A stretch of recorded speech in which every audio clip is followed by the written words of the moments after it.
আমি Mecca Medina যাই, আল্লাহর কাছে দোয়া করি সবসময়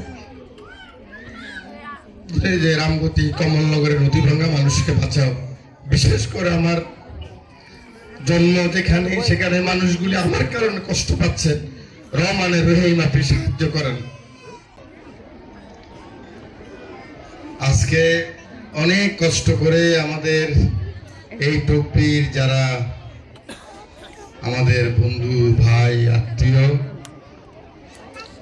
মোটামুটি চেষ্টা করেছেন, যারা টপিতে উপস্থিত আছেন এখনো বাড়িঘর ভেঙে যায় নাই, কিংবা যারা ভাঙি যাওয়ার পরও এখানে সেখানে অমুকের বাড়িতে আত্মীয়র বাড়িতে কোন রকম আছেন, আর যারা বাইরে চলে গেছেন ওনাদেরকে একত্রিত করার উদ্যোগ নিয়েছেন। এটা একটা বিশাল উদ্যোগ, ইংরেজিতে বলে রিইউনিয়ন, মানে যখন একবার সরে যায়, দূরে যায়, যারা লেখাপড়া করে একসাথে লেখাপড়া করছে স্কুলে কলেজে, আবার যখন বহু বছর হয়ে যায়, বয়স হয়ে যায়, তখন তাদের স্মৃতির কথা মনে পড়ে, সেই জন্য একত্রিত হয়। এটাকে বলে রিইউনিয়ন, আবার এক জায়গায় একত্রিত হওয়া। কিন্তু এটা তো সেটা না, এটা তো কোনো আনন্দের বিষয় না, এটা হলো একদম বেদনার বিষয়, কষ্টের বিষয়। এখানে আজ থেকে প্রায় 150 বছর আগে, 150 বছর হবে বা কাছাকাছি হবে, এই চট্টগ্রামে আলগির পত্তন হয়েছে। যেমন আপনারা বয়ার চর, গজারিয়া চর, এরকম চর ছিল, এরকম চর ছিল। আমাদের পূর্বপুরুষরা নদী ভাঙনের ফলে এই জায়গায় একত্রিত হয়েছিল। তারপর আস্তে আস্তে ওনাদের ছেলে, ওনাদের মেয়ে, এর পরের ছেলে, এর পরের মেয়ে, এর পরের ছেলে, এর পরের মেয়ে, আমি পর্যন্ত। আবার এখন দেখেন এই বাচ্চারা, মানে এটা আমাদের মিনিমাম 150 বছরের একটা পরিক্রমা। সেই জিনিস যখন ভেঙে যায়, বাপের কবর ভেঙে গেছে, দাদার কবর ভেঙে গেছে, মায়ের কবর ভেঙে গেছে, নিজের একটা বোন ছিল, সেই বোনের কবর ভেঙে গেছে। তারপর যদি সে নিঃস্ব না হয়ে পয়সাওয়ালা হয়, তখন আরেক জায়গায় যায়, তখন তার এই যেখানে তার জন্মের পরে তার মায়ের নারের সাথে তার মার নার আটকা ছিল, এই বাঁশের কঞ্চি দিয়া বা ব্লেড দিয়া এই নার কাটছে, এই মাটির মধ্যে পুঁতছে। সেই মাটি যখন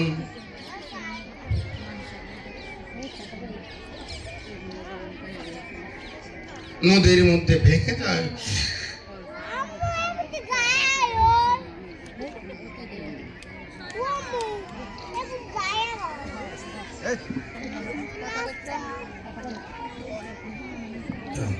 এটার যে দুঃখ, এটা ভুক্তভোগী ছাড়া কেউ বুঝবে না।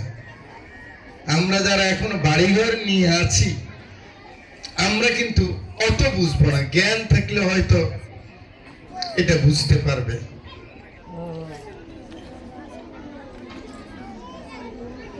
এটা অনেক কঠিন ব্যাপার।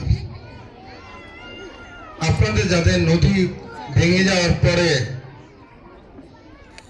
অনেকের তো টাকা পয়সা আছে, বিল্ডিংও করছে, অনেকে মানে কম, বাকি সবাই তো নিঃস্ব হয়ে আছে। যে আপনারা প্রশ্ন করেন, যাদের টাকা পয়সা আছে বিল্ডিং বানাইছে, যেমন বকুল ভাই, ধরেন বকুল ভাই আছে নাকি? বকুল ভাই এখানে আছেন? আচ্ছা, বকুল ভাই আছে, আমাদের বাগাগো বাড়ির নুর ইসলামের ছেলেরা আছে, এরা তো সবাই পয়সাওয়ালা, ঠিক না? বা অনেকে আছে, কিন্তু ওদের ভিতরে যে দুঃখ, যে তাদের মাতৃভূমি পিতৃভূমি,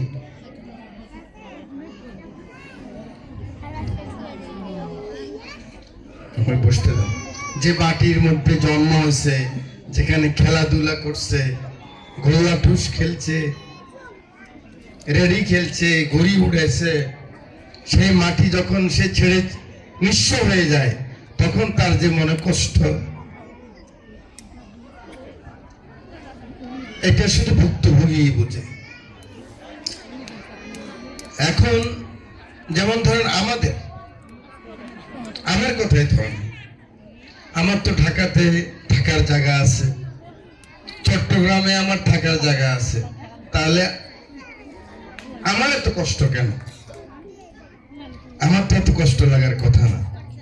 কষ্ট হলো আমারও একই কারণ, ওই ঘরে আমার জন্ম হয়েছে, ওই কোনায় আমার মাকে মাটির মধ্যে, যে যখন প্রসব হয় মাটিতে বসায় না, আমাদের যখন বাচ্চা হয় মাদেরকে তো মাটির মধ্যেই একটা বিছনা টিছনা বিছিয়ে রাখে।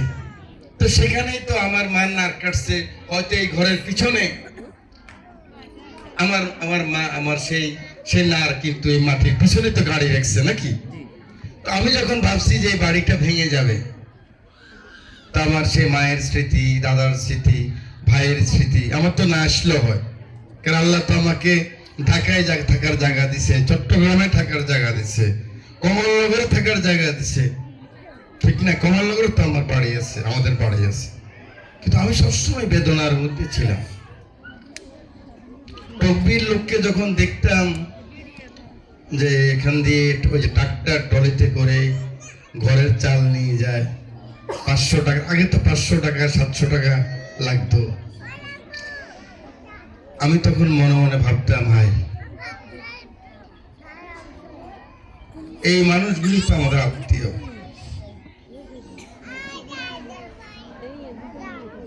এই মানুষগুলি কি হবে? এদের তো অস্তিত্ব শেষ হয়ে গেল, মেঘনা অস্তিত্ব শেষ করে দিয়েছে।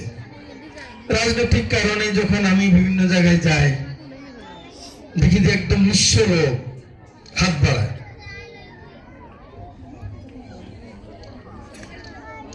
এখন না, আমি বলছি যে 15-17 বছরের কথা বলতেছি, 17 বছর 15 বছর আগ থেকে অনেক আমার সাথে অনেক নেতা থাকে, দামি দামি লোক থাকে, মুখ কালো করে একটা লোক আমার সাথে হাত মিলাতে চায়, গায়ের জামা তেমন ভালো না, লুঙ্গি পরা, তখন বলে আমাদের,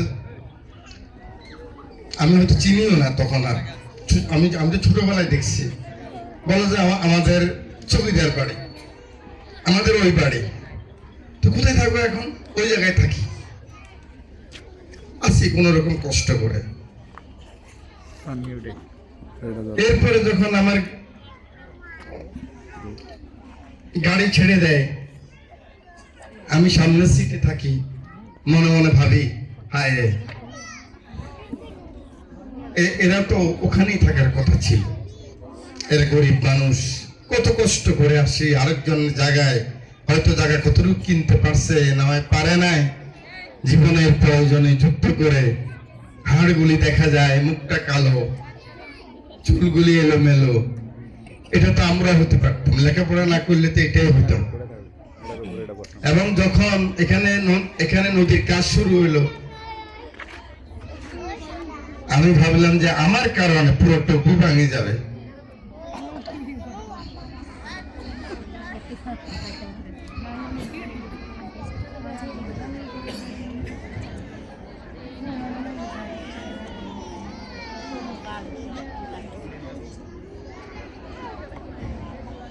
যেহেতু আমি রাজনীতি করি, এখান দিতেই হবে না, এখান দিতে বাদ করবে না,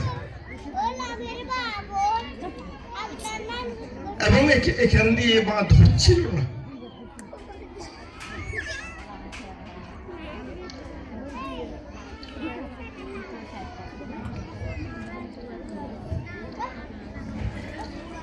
এখান দিয়ে বাদ হচ্ছিল না। আমি তো তখন তো খুবই খারাপ অবস্থায় সরকারের রাজনীতির কারণে। এরপরে অনেক চেষ্টা করছি, কিন্তু হচ্ছে না। সবাই বলে যে হ্যাঁ করে দেব, মন্ত্রীর সাথে দেখা করছি, যেখানে যার সম্পর্ক আছে সম্পর্ক দিয়ে চেষ্টা করছি, কিন্তু আমি সাকসেসফুল হতে পারছিলাম না। যখন পারতেছিলাম না, যেমন আমার ভাতিজারা তো আমার সামনেও কথা বলে না, ওদেরকে আমি রিকোয়েস্ট করতাম, তোমরা দেখো না, তোমার সরকারের সাথে আসো। স্বপনকে বলতাম, শাহিনকে বলতাম, আমাদের বাগাওয়া বাড়ির বাবুকে বলতাম, বাবু তোরা দেখোস না, তোরা তো সরকারের সাথে আসস, বড় চাকরি করস, কিন্তু কোনো রকম পারতেছিলাম না, যেহেতু আমার বাড়ি এখানে। এটা হবে না, ওই অতটুকু হবে, অতটুকু হবে, এটা হবে না। ওটা ছিল আমার আরেকটা কষ্ট, যে একটা মানুষ, একটা নামকরা মানুষ একটা এলাকায় জন্মগ্রহণ করলে তার প্রতিবেশীতে লাভ হয়।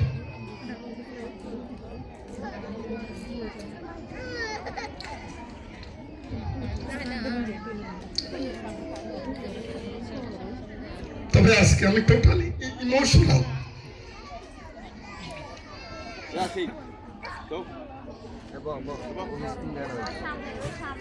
আসলে আমি কথা বলতে পারতেছি না। তো আমি মনে করলাম যে একটা এলাকায় একটা বড় মানুষ হলে ওই এলাকার উপকার হয়, আর আমি টকবিতে হওয়াতে টকবি মানুষের ক্ষতি হচ্ছে। না হয়তো এই মানুষগুলি এই বারটা হয়ে গেল, তোরা থাকতে পারত।